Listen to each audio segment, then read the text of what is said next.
What's going on, everybody? How's it hanging? How's it happening? Because you guys know this is Kevin from the Chord Progression podcast, brought to you by MSOTD Rocks, where rock and metal thrive. Wish you guys a happy Thursday, because it is September 9th, and if all is going well, then I am launching this podcast to you from the campsites at Blue Ridge Rock Fest, baby. So I am here, and before I get into this podcast, I want to thank our sponsor, Phoenix Fitness, because, yeah, I'm at Blue Ridge, or supposed to be at Blue Ridge at this moment. I got 4 straight days of moshing going, so what was I going to do to make sure I could hit all 4 days? I got to make sure my fitness level was up. I was lifting, I was running, I was making sure my cardio was up to snuff, so that when 4 days came and at that final day, I want to make sure that I was in the pit and I was still raring and ready to go. So I make sure my fitness was there. But I had to work out and I had to recover right. How I was going to recover and prepare for this stuff supplement-wise, that's where Phoenix Fitness came in.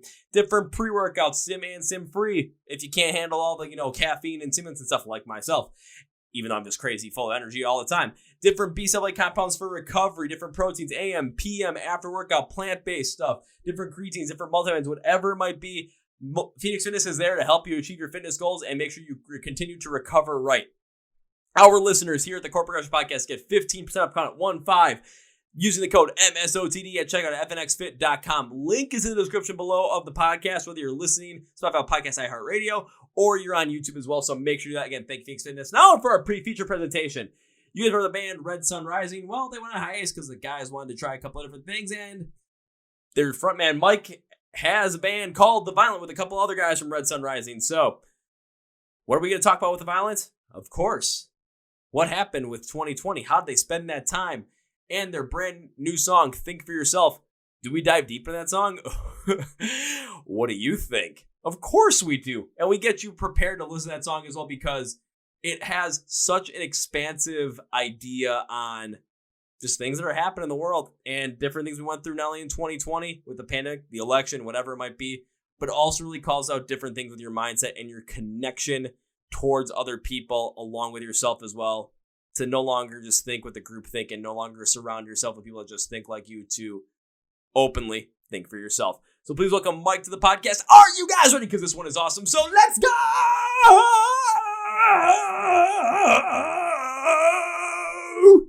Yeah. Well, ladies and gentlemen, boys and girls, listeners of the Chord Progression podcast, a big shout out to Absolute PR for connecting me with so many great bands. And this here is another one, because take a listen to a couple of their songs after their kind of startup, especially more later 2019. All of a sudden, all these songs apparently they've done remotely. I'm thinking, how do you do all these remotely and come up with such great quality songs? So we're going to be here to talk all about it. So please welcome from the band The Violent, Mike. So Mike, welcome to the Chord Progression podcast. What's up? Thanks for having me, man. Thanks for being on, man. How is everything going in your, world at this state of the world? I mean, it's been crazy. I literally just moved from Chicago to Florida like yesterday. So I'm just like fresh off a move. Like half of my stuff isn't even here yet. So I'm just like hanging out with like half my clothes and just trying to get back into a routine, Understandable. I mean, that's going to happen when you move, but I mean, it's kind of weird because all of a sudden, like thinking like, man, you were like real close to where I'm from, and all of a sudden now it's like, okay, now you're all the way in the other, like north, south. Are you in Milwaukee? Are you up in Wisconsin? How did you guess? Is it because of the shirt? Yeah. Well, that and maybe a little bit of your accent.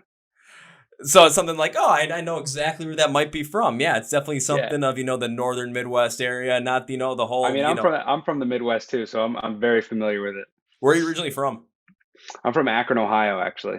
And then I moved to Chicago. I've been there for almost 7 years. But yeah, I grew up in Akron. Well, then we got some more Midwest guys coming hanging out here on the podcast. One thing I've noticed is we're the best. Typically, when it comes to a lot of like the rock and metal bands, so many of them come out of the Midwest area. I mean, Chicago is a huge, gigantic hub. See, I mean, you got Iowa. Just think Slipknot and just a bunch of other bands that have come out from around there. Because there's nothing else to do. Yeah, and everyone loves rock and metal around here. Just drink and go to rock clubs. Well, one thing I remember I was talking with someone about this, but I want to see what your opinion is on this. When it comes to why the Midwest is really big into rock and metal is because up here in the Midwest, we always have the consistent changing of seasons. And when it comes to to that, when you come to winter, you're not thinking like super smooth, relaxed beach kind of vibes. You're not really getting that like alt style or kind of like that more pop, island beats kind of thing. it's when it's snowing and gets dark outside at 5 p.m. in December and January, you're feeling a little bit more anxious, you feel a little bit more energized, feel more anger towards it. So you listen to something like rock, hard rock, punk rock, metalcore, whatever it might be. It really gets you energized. And then you go to a show here and it's just, I mean, rock and metal shows consistently are blowing like pop alternative country shows just out of the water in terms of not only capacity, but also just the absolute amount of energy that the crowd brings. Oh, I mean, yeah, I mean, even, just touring so many years, with Red Sun Rising, my previous band, like we always came to the Midwest and we always looked forward to the shows in the Midwest because, like you said, the people up here in the North and in the Midwest, and that's a great assessment with the weather, and especially when the weather starts to turn, they're not going to go out for some like jangly, like happy music. They're going to try to go, you know, watch something that they can relate to and get some energy out because, you're sitting in your house, it's dark, it's snowy, there's not much to do. That's real. So like we totally looked forward to the Midwest. Like we love the Midwest. And I mean, that's something that I see from a lot of rock metal bands when I ask them, but that doesn't discount other areas of the country as well that are really big into the genre, like the Northeast, especially around like the Massachusetts area. I mean, Florida is its own animal as well. Texas as well. It's just there's a lot of different areas where, of course, every area is going to have their fans with rock and metal, but it just seems like with the Midwest, there's just like a prevalent real feel for it. And I think a lot of it has to do with the weather because if it's February and I'm going to go see a show, I'm not really into just kind of like a more like island, relaxed kind of vibe. No, I'm going to want to go and see something like Beartooth and go absolutely buck crazy, For go sure. buck wild in the pit. And if I get my face broken and it's all on me, but I'm going to have fun with it. Absolutely. Yeah. And I think lyrically, growing up in an area like that, I don't write about happy things. Like even if I have a melody that sounds happy, there's usually a dark lyric that, is accompanying it because I don't, that doesn't inspire me to write. Like those darker moments and like the shitty weather, those are the times that I was inspired to actually write something. And I think that's a product of being from, Northeast Ohio. And not only Northeast Ohio, but I mean, just take a look at anywhere in the Midwest. Take a look at Michigan, Indiana, Illinois, Wisconsin, Minnesota, the Dakotas, Iowa.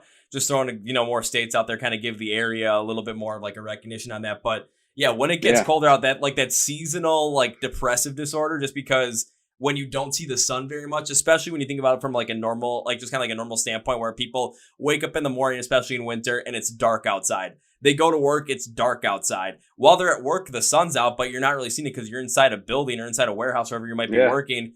And then when you're leaving work, the sun might just be setting at that point. So you really don't see any kind of light. And that does really affect your mood. So when you see a lot of bands here that are from the areas that are writing music, there's always some sort of just real raw emotional tendency behind it that's not talking about the brightest things in the world, because for a good portion of the year, we're not living in the light. We're living in a lot of darkness through the winter. Yeah, absolutely. I mean, I definitely agree with that. And it just makes coming here, when we get to see, live shows here in the Midwest, and all of a sudden, especially in winter, those places just get absolutely packed, and just the energy is just amped up because people have been waiting for something like this for a long time. And especially now with live shows being back, and we'll see what happens when we get into the fall and the winter as well. But how that's going to end up impacting the crowds in terms of who's all going to show up, but not only that, but how crazy these crowds are going to end up getting, especially after being in the shelf for pretty much a year and a half.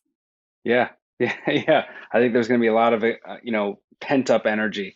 You're seeing it, right now. Lollapalooza just happened in Chicago where I was living, and it was insane. Like so many people were just hungry for the live music. It's just, they've been deprived of it.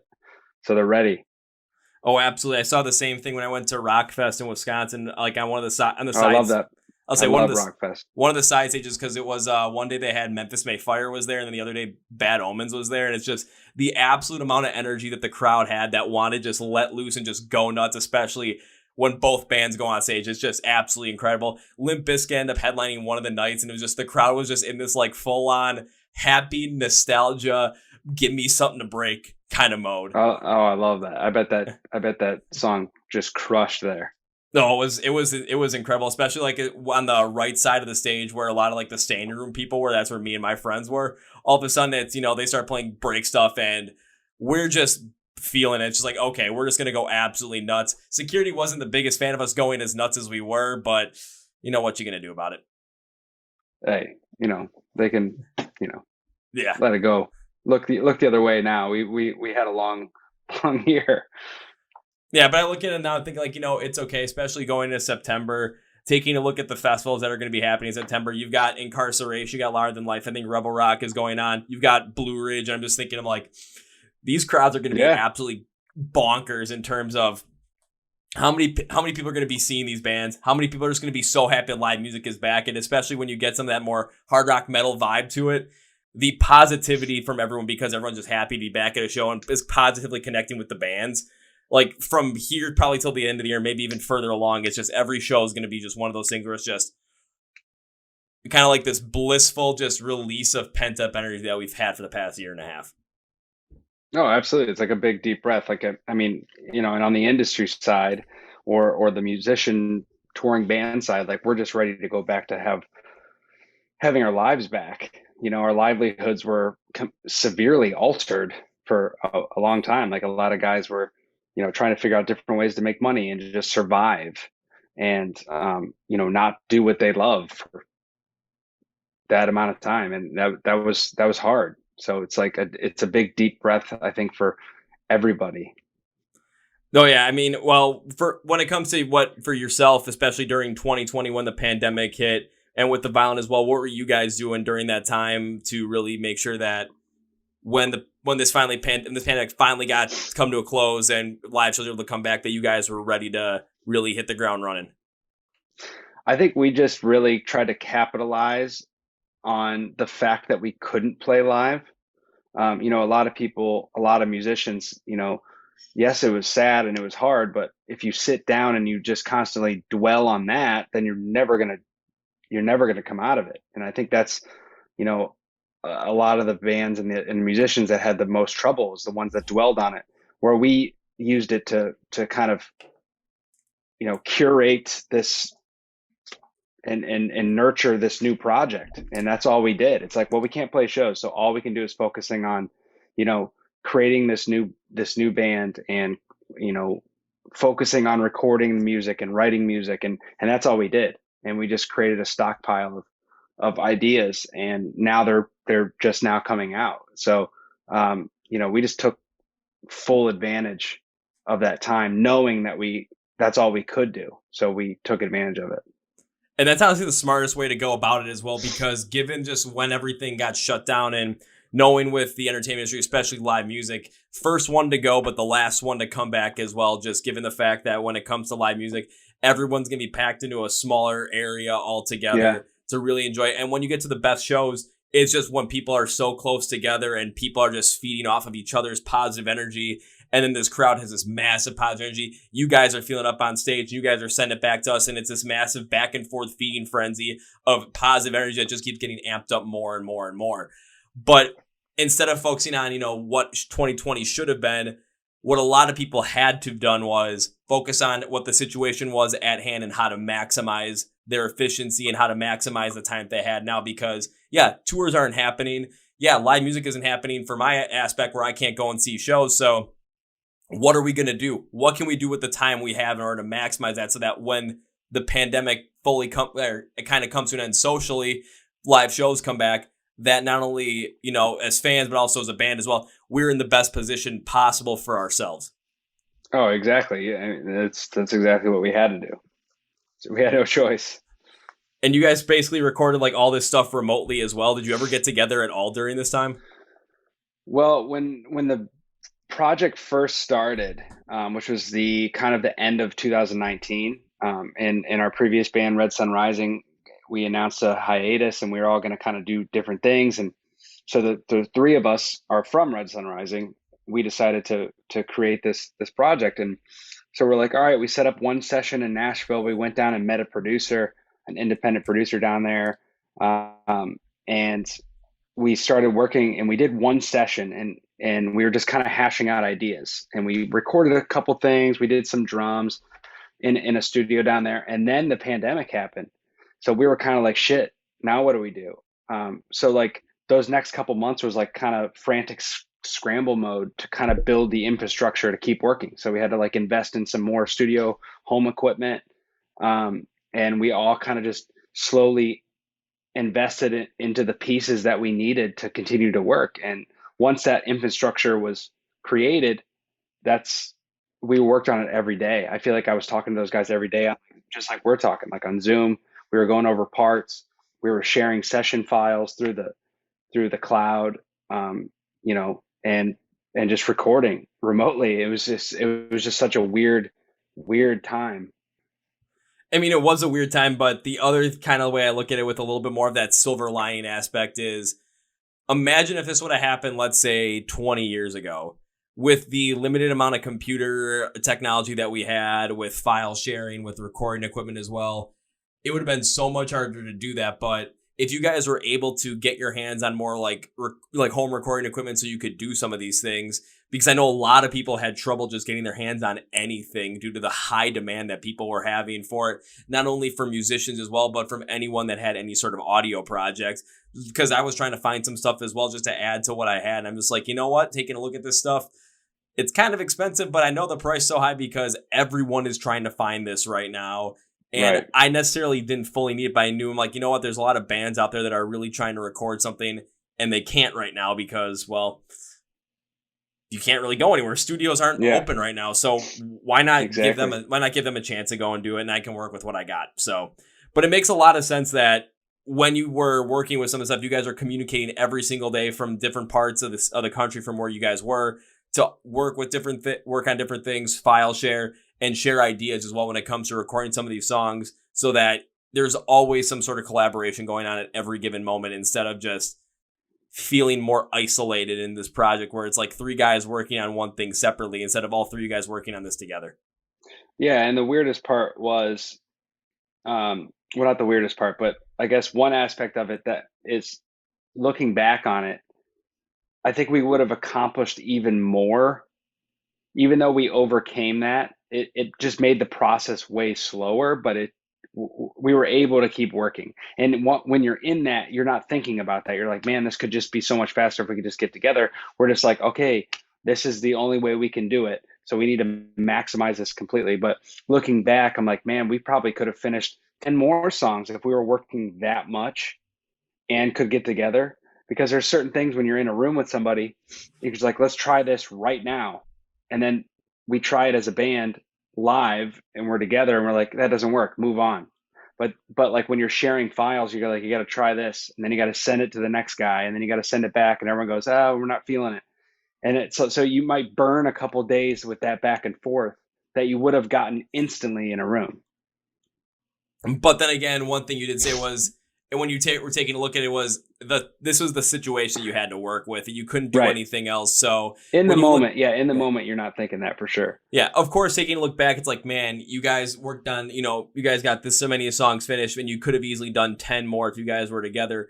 However, if you take a look at with more perspective, where that's just the way the world was in 2020. That's just the sign of the times where that's all you could really do. You couldn't, if it was really hard to get together in a studio because of the pandemic, because of COVID-19.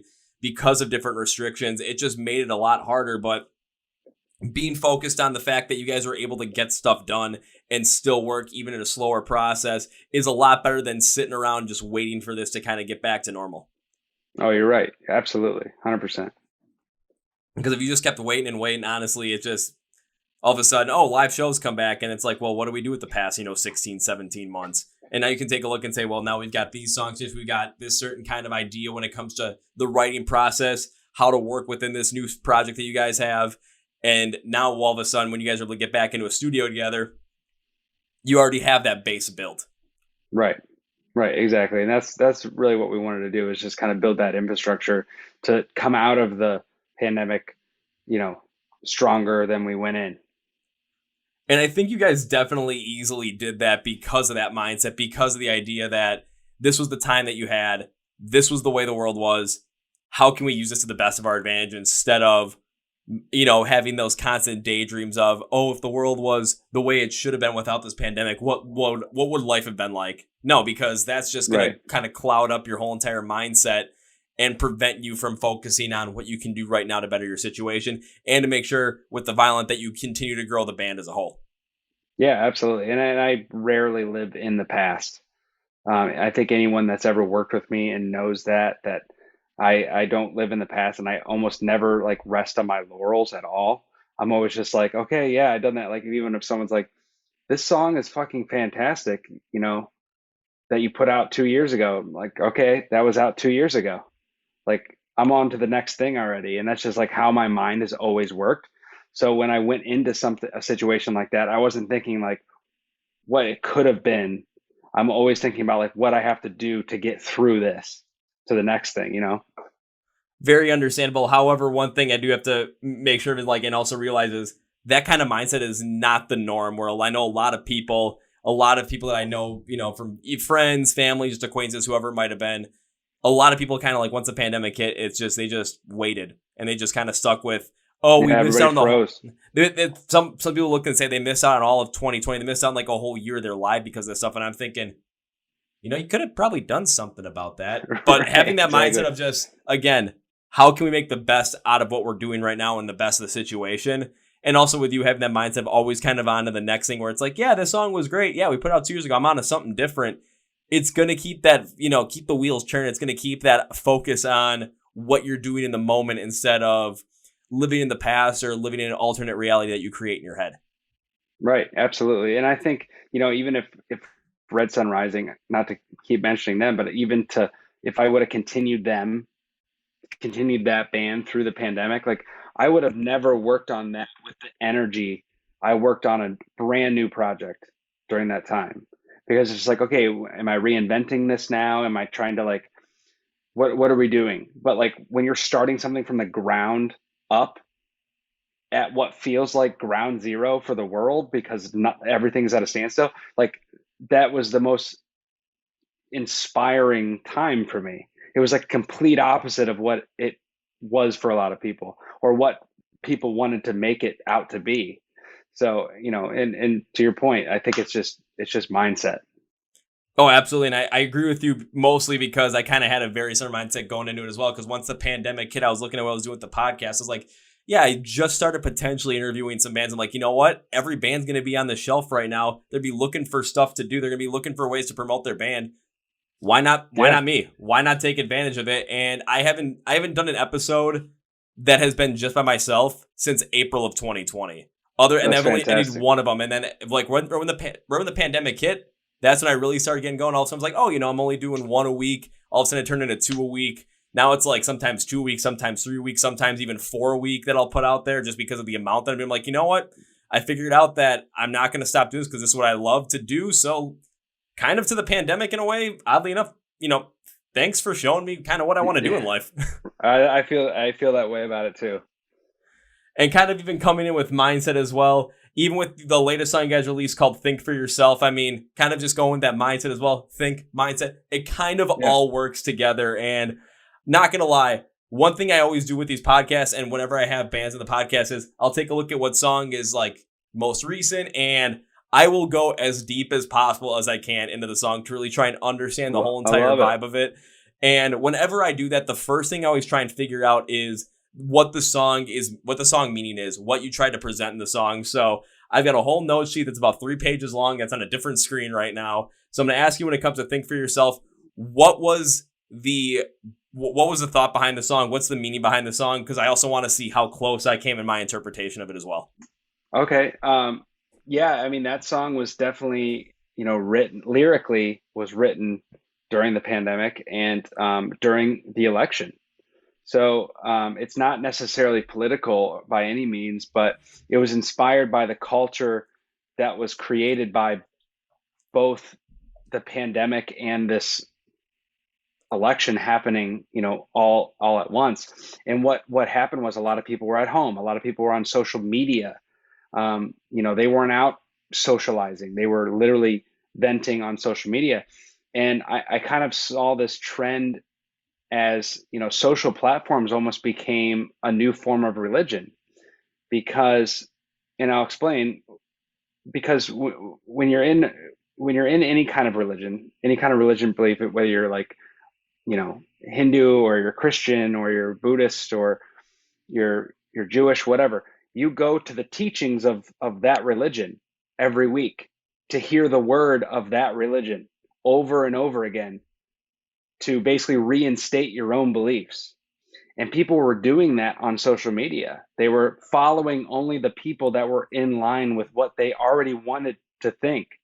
So they like went to social media for reassurance, because very rarely does someone go follow someone on social media that they dislike or they disagree with. Some people do, but most people don't. So it became this like way to segregate people into different belief sects, and like think for yourself, kind of like a testament to, you know, you need to actually realize that that's happening. And everyone's guilty of it. Like you're gonna want to listen to someone that agrees with you. It's just easier. And that's pretty much what inspired the Think for Yourself lyrics.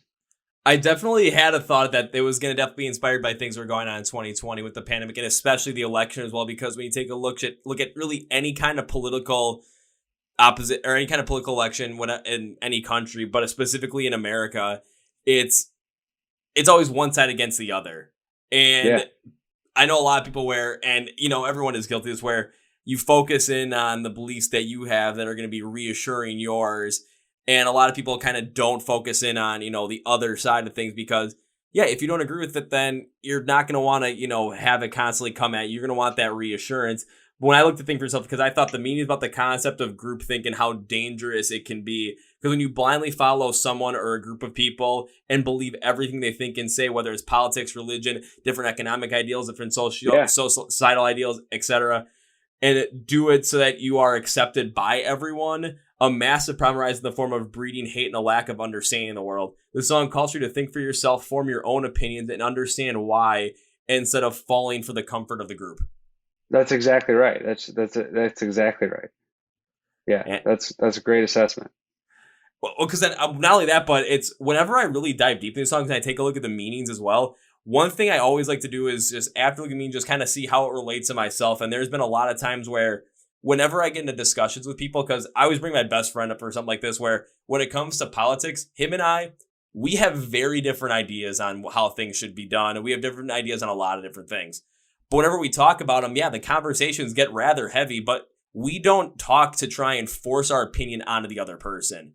What we do is, and that's important. Yeah, what we do is, alrighty, I think differently than you. Why do you think this way? Can you give me the context behind it? Why do I think my way? Let me give you the context behind it. And then we'll talk about it for the purpose of trying to understand where the other is coming from. And if one of us is going to change our opinion on something, it's going to be because the information presented to us and our own mindset trying to wrap around it did that. It's not the other person trying to force you to do it. Plus, then when it comes to having different ideas, heck, then we just get along better.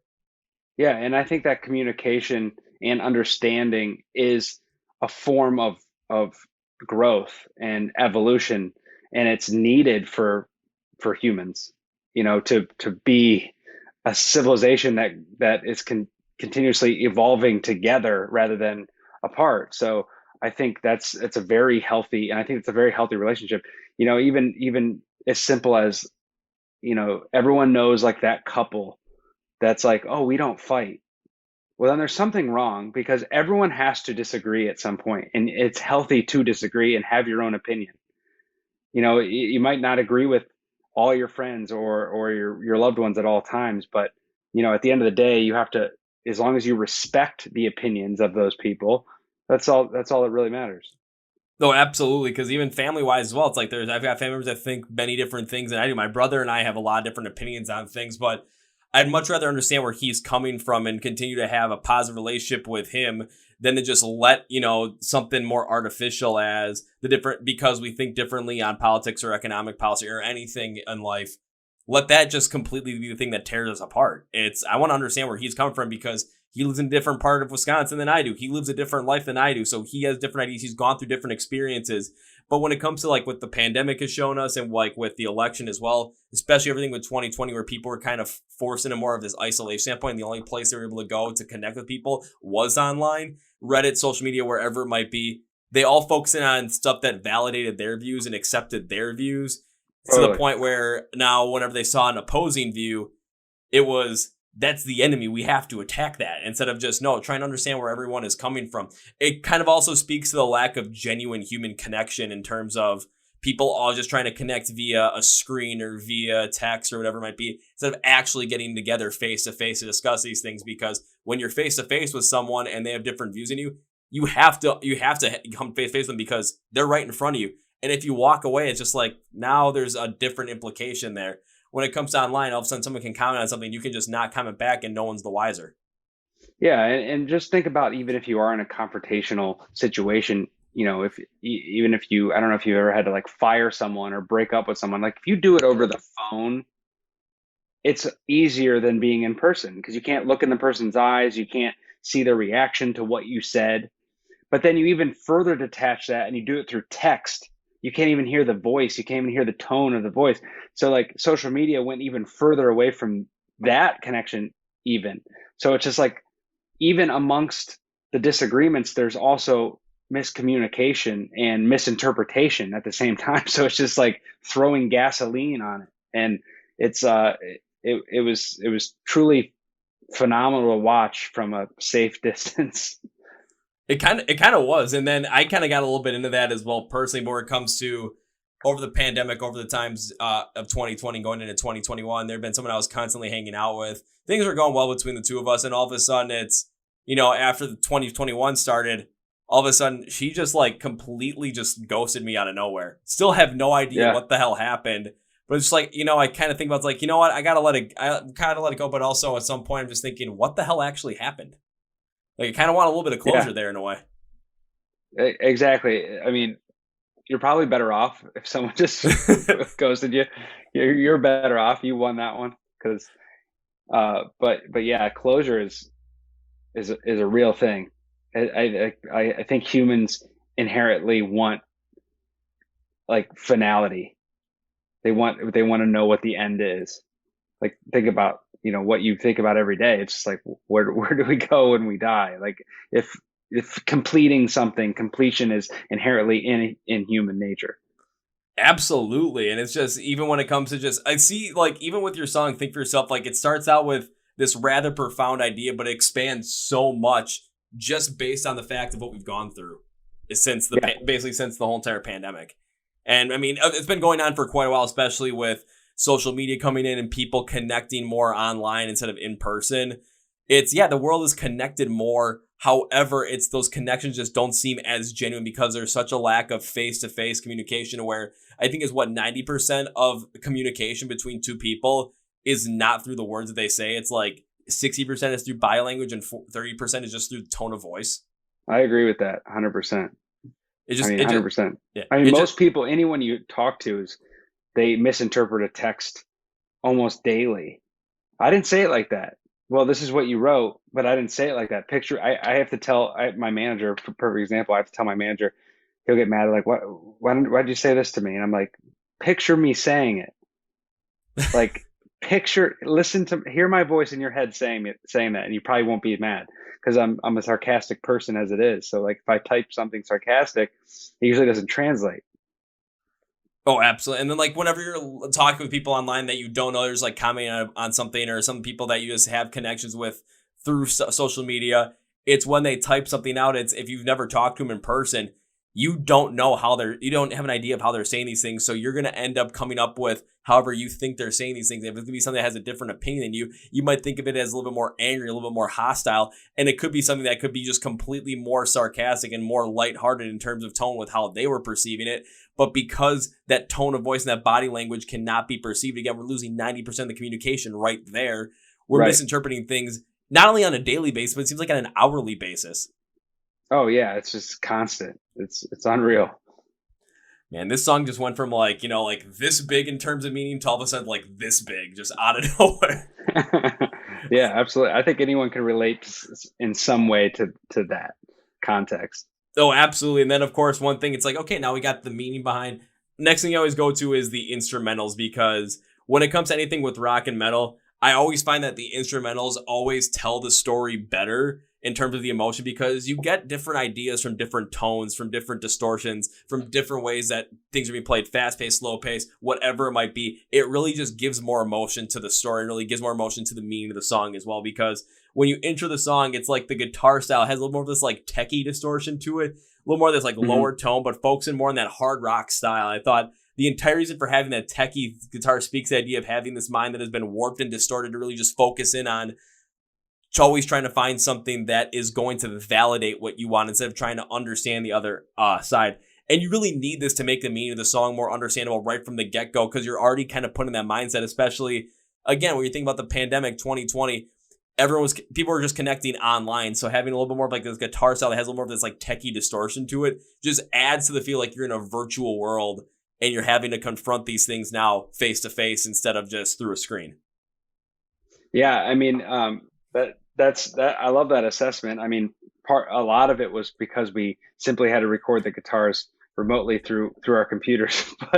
but I love that assessment. But one thing to go along with that is, a lot of people may not have picked up on this, but going back to thinking for yourself and going to a group that's regurgitating the same information to reassure one another of the same things. The groove of the bass is looping, and it loops over itself, and it actually never resolves. So it's the verse groove is dun da dun da dun da dun da dun da dun, and it just keeps going, and it loses the one every time, and it's actually you can continuously loop that forever, and it would never resolve, and that's kind of why that fits lyrically with that.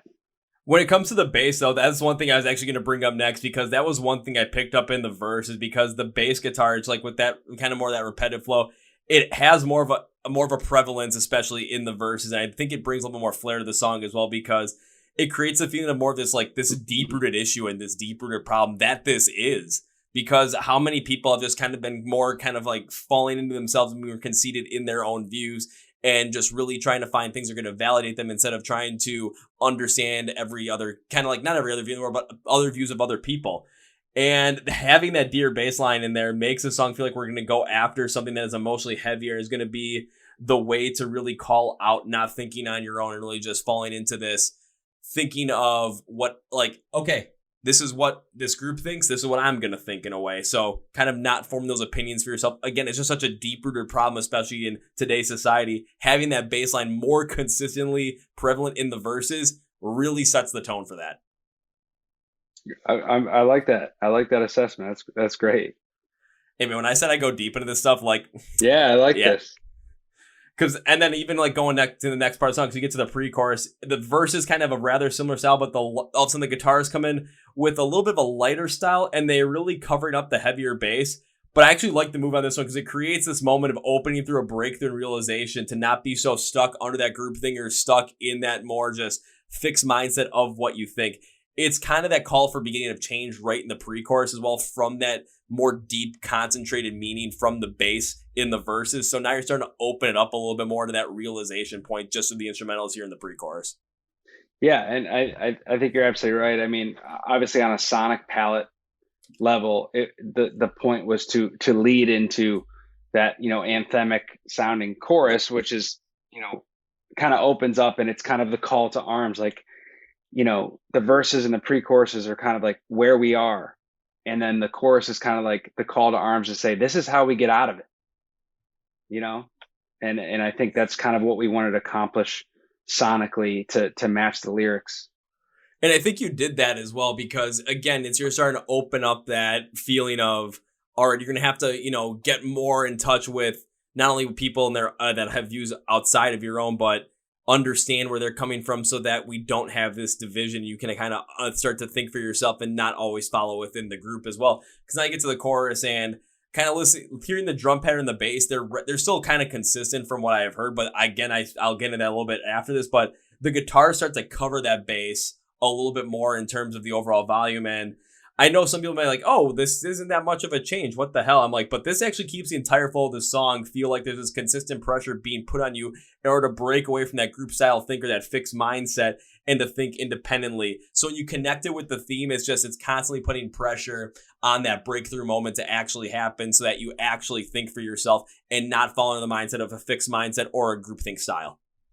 Yeah, totally. I mean, the going back to like the looping, you know, non-resolving groove, it does build tension so that when you do feel the chorus, you hear the chorus and you also feel the chorus release because you didn't get that resolution in the verses.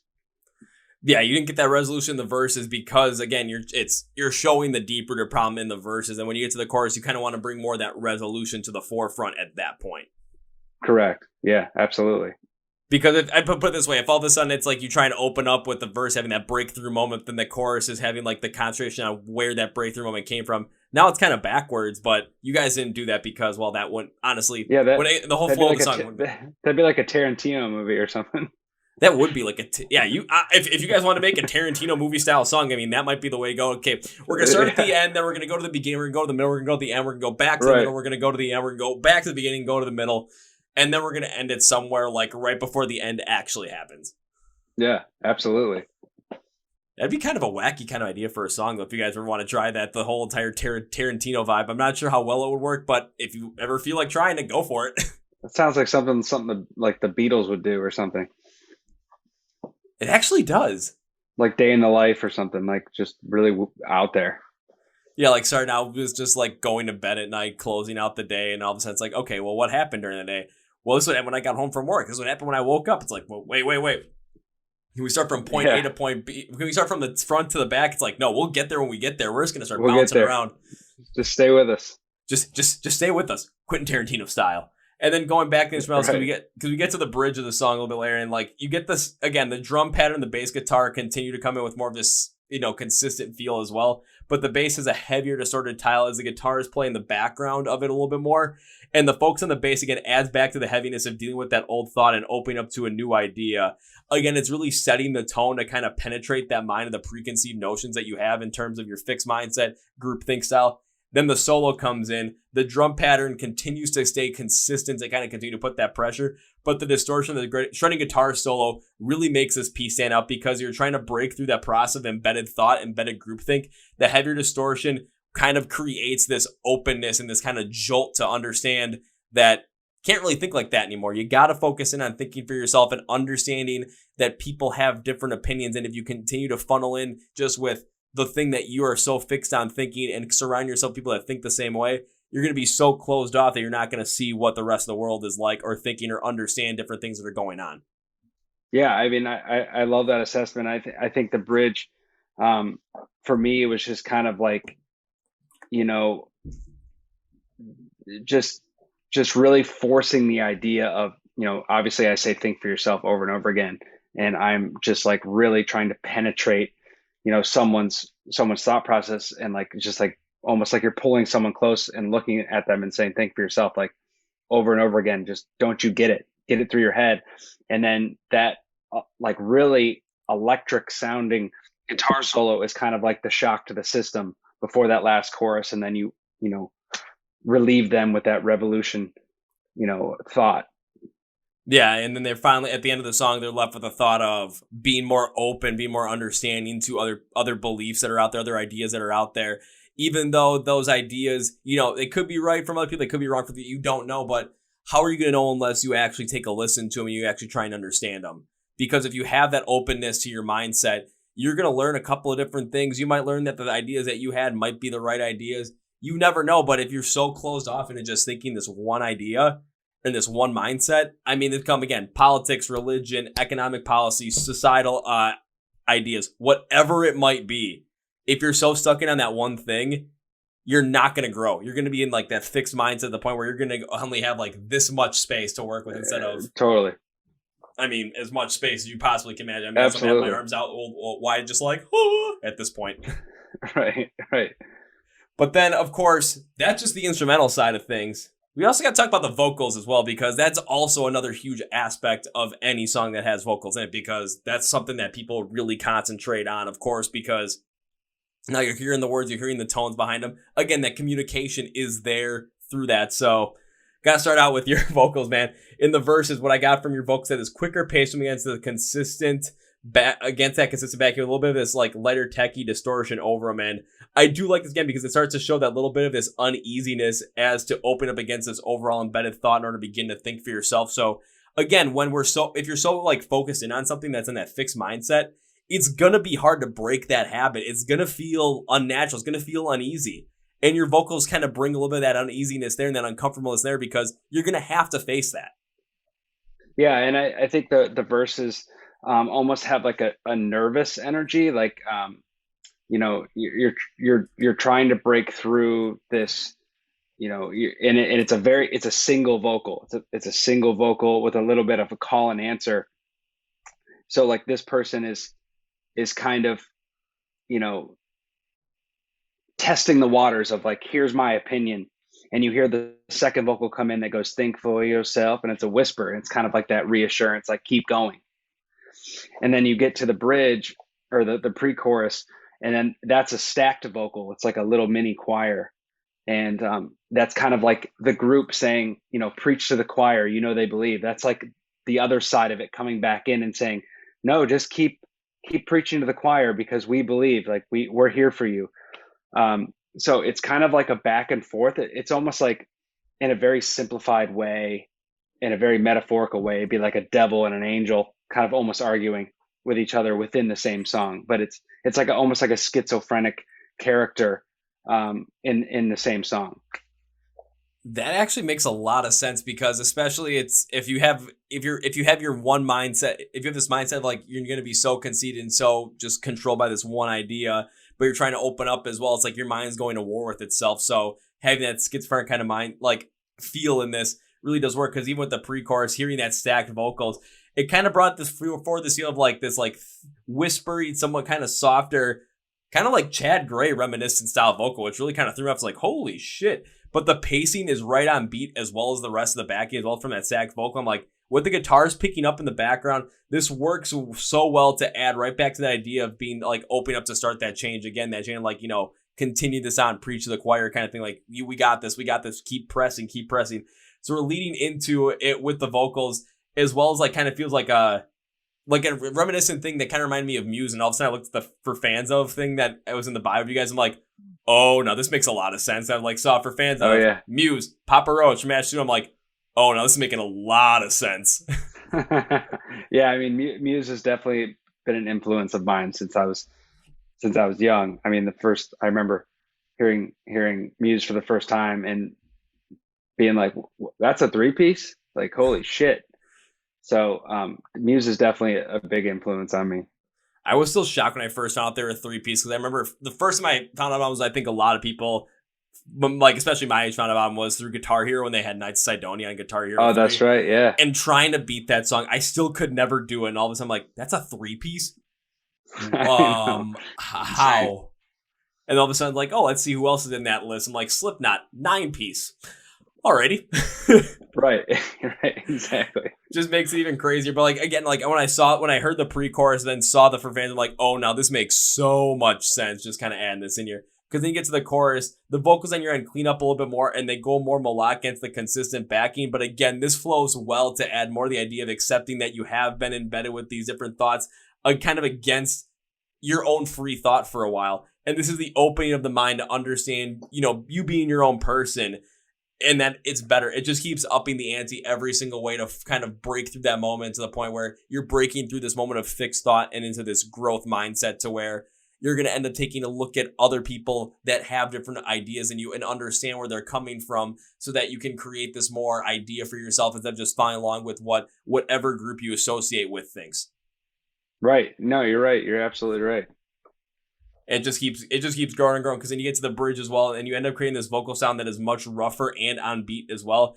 It is like we're getting the pre-chorus in a rougher, kind of a little bit slighter, uncleanish kind of sound. Like, I like this because now it feels like we have to fight against our mind to think for ourselves, because we have been embedded with those ideas for so long that, again, we have to fight against that, comfort, the repetition, the routine of just constantly doing that. We have to fight against that and then build up to the fight for your right to think. And then you get to that solo right after it. And it just makes Yeah. so much sense to break past that moment. So you're Yeah, just and building and up to that that and through that and everything. that part in the bridge when it's like the real repetitive thing for yourself, like it's not only like if you were talking to somebody else trying to convince them, it can also be looked at as, you giving yourself reassurance to like think for yourself, like when you're about to do something, that you've never done before, like, you say to yourself, everyone's done this. They've said to themselves, like, you can do this, you can do this, you can do this, like in their own mind. It's kind of that thing. It's like that reassurance to oneself to think for yourself, think for yourself. Don't block out all this other shit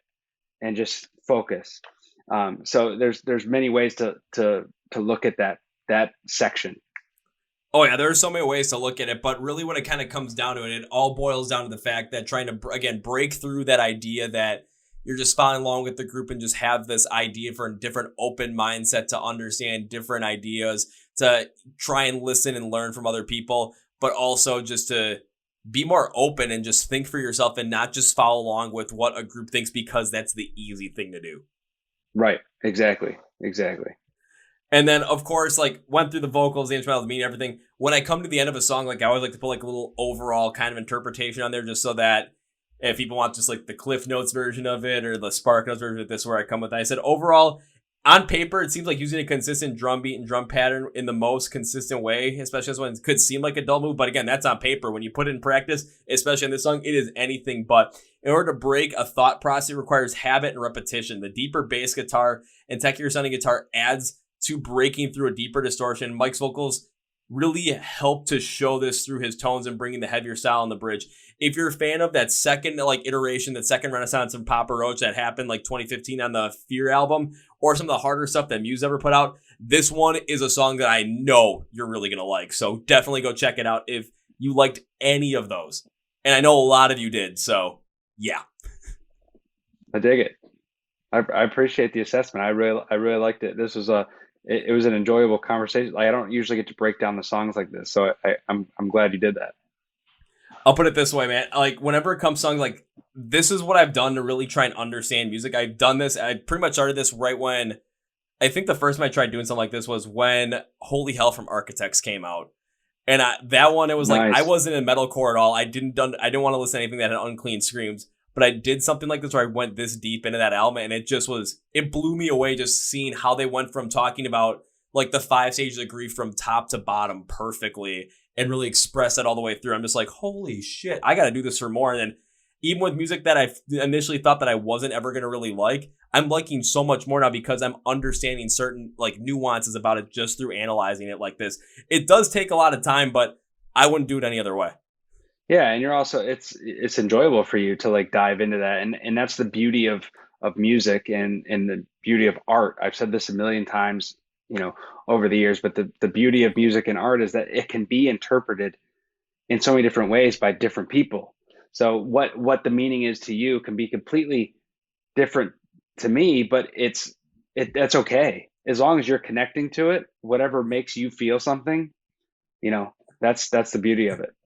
What I've kind of learned, especially with these songs, is we can all relate to them in so many different ways, and we can think about them in so many different ways and think the meanings are different. But the one thing I've always found that's been consistent is whatever the meaning is from what the person who wrote the song meant, from what I thought it was, from if I talk to somebody else what they thought it was.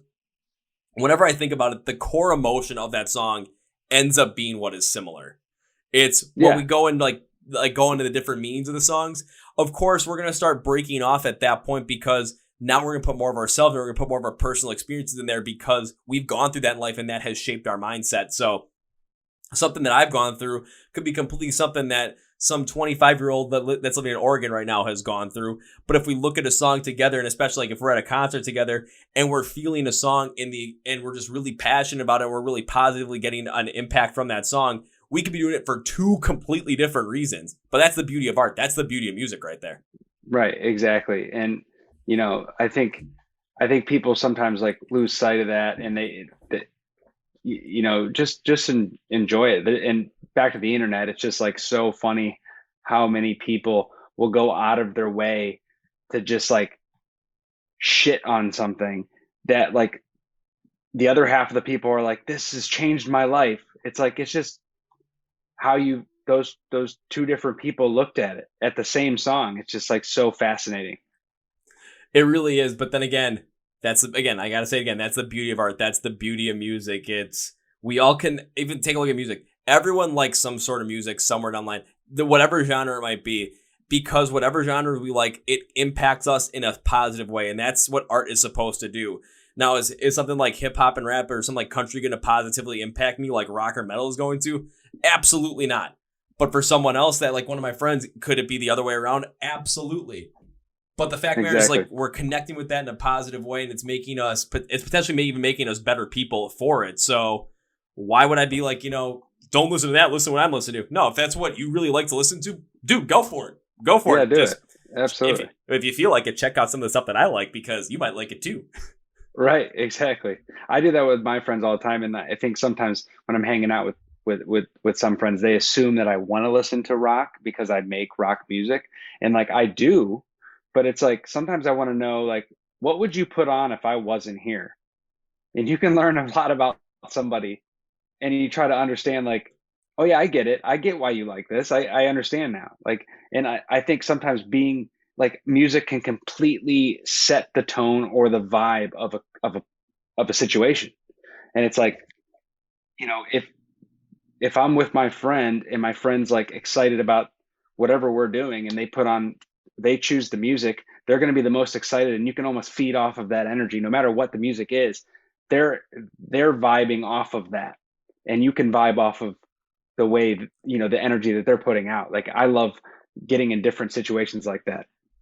Oh, absolutely. It's like I can even speak to that as well, because on 4th of July I was over hanging out with a friend's house, and they were playing country music, and pretty much everyone there liked country music except for me. But I had a conversation with him like earlier in 2020 where it was somewhere how he connects with country and how he connects with the vocals of it is how I connect with the instrumentals of, like, I'll use metalcore specifically. How I connect with the instrumentals of metalcore, then how I connect with the instrumentals of country is how I connect with the vocals. So it's like, now I understand why, but I'm like, everyone is really getting into this. Why would I be the one to force a change and be like, oh, we got to listen to something that I want to listen to? Because yeah, I would be down for it. But then I'm like thinking the whole group really wouldn't be down for it. But we were having just a fun, relaxing time. Like, you know what? Why bother? Why try and force anything out of there? Because I know, like, I know when concerts come back around and there's a live show that's going to be awesome, I'll tell everyone, hey, come check it out. Like, let's go it together. And I think it's before that group I was with, before one of two of our friends are getting married, the day beforehand here in Milwaukee, Asking Alexandria and a Day to Remember are coming to town. So everyone that's not going to the rehearsal dinner is going to be at that show. And not everyone likes that kind of music, but I'm like, you know what? That show is going to be fun as hell to be at. So we're going to have a good time. That's going to be contagious energy, no matter who you are. Oh, no. Oh, of course. Especially when I'm going to be like telling people, hey, you guys want to crowd surf? All right, let me stay on top. We're going to crowd surf this one, because that's always something I've wanted to do, but I couldn't do it the last time I saw him. Like, you know what? This time I'm making sure it happens. You're going. Yeah, you're going. I'm making it happen. That's awesome. Well, Mike, as we close out this podcast, one thing I always like to do is give the artists, whoever I have on here, a chance to say whatever they want to say, plug whatever they want to plug at the end. So, Mike, at this moment, the floor is yours. I would say, first of all, you got to go listen to Think for Yourself. Now that we just broke it down so gracefully. I love doing that. So go check out Think for Yourself, and subscribe to our YouTube. Follow us on all the social platforms, and let us know what you think of it. And I want to thank you for having me on here. So we just dropped a live stream. We have 4 songs out now, and we got more songs on the way. So keep an eye out for us. Awesome. Well, Mike, I'm going to end this podcast with 3 rather typical things I always end this podcast with. So for everyone listening, yeah, you're going to want to go check out Think for Yourself. You're going to want to go follow the Violin on everything when it comes to their social. You want to make sure you're connected with them, like Mike had just said. But you know what? I want to just make it as easy as possible for you guys. So when you take a look at the description of the podcast, usually pop out a podcast, iHeart it's going to say Find the Violin online. I'm going to have labels and links for everything. So it's a click, like, click, follow, click, subscribe, whatever it might be. Click, stream, click, watch the video for Think for Yourself. I'm just going to make it easy as possible on you guys. So make sure to check that out, and make sure to follow the Violin right after we're done with this podcast. Now, thing number 2, Mike, is whenever I have guests on the podcast that I absolutely enjoy having on, I always make a certain promise. Mike, this has happened 100% of the time, and this has not been broken yet. So this is the promise I'm making to you, because this is not an if. This is not an if. This is a when. I get to see you perform live for the first time. My promise to you is this. First round's on me. You can crowd surf, and then you got the first round. I'll take it. We'll just send you off. We'll just send you off the stage. You can crowd surf back to the bar. Crowd surf back to the bar. All of a sudden, it's like, okay, now I got a little tray. It's like, okay, put me up, people, and all of a sudden, it'd be like crowd surfing back with like 4 minutes. Like, hey, here we go. That's the way to do it. I have not come up with like a delivery system yet, but that might be the best way to go about it. So that would be amazing. Let's do it. All right, Mike. So on that note, I cannot end this podcast in all good conscience by saying goodbye, because I'd love to have you on the podcast again to talk about more music with you and talk about more of your music, because breaking down music like this is absolutely incredible, and I'd love to do this again sometime, along with the fact that I made that promise and I like to make good on my promises. So this ain't gonna be the last time we ever see each other. I could see you perform live or, anything like that. So saying goodbye is way too final. Way too final. Yeah. So I'm gonna end it with see you later. See you later, man. Well, folks, this is my interview with Mike from the band The Violent. Remember, when it comes to everything with The Violent, from listening to Think For Yourself, from following them on social media, keeping tabs on them so that when they're playing live shows, once they're able to get going on that, yeah, you're going to want to be in the know with that. So make sure you follow them on all their socials. You listen to Think For Yourself. You listen to the rest of the music they have out right now. And just support the band any way you can. It's the best way to keep going about this. So remember, links are going to be in the description of the podcast just for you to check out. So be sure to do that once again. I do want to thank Mike once again for being on the podcast. When it comes to following everything in MSOTD Rocks, please do that. We have Facebook, Twitter, Instagram. You can subscribe to. You can subscribe to the YouTube channel for the Chord Progression podcast videos along with our other videos. If you just want to listen to the Chord Progression podcast, please subscribe on Spotify podcast and iHeart Radio. Please give a like, subscribe. Helps us out tremendously. I also want to thank our sponsor, Phoenix Fitness. Again, 15% off at fnxfit.com when you use the code MSOTD at checkout. And if you do that, this guy gets a little bit of money from it. Yeah. Also remember, think for yourself. And on that note, that's going to be for today, guys. Thank you for listening to the Chord Progression podcast with MSC Rocks, where Rock Metal Thrive. My name is Kevin. I'm going to a mosh pit right now. And you guys know how I end every single one of them. The big, healthy, and hearty. See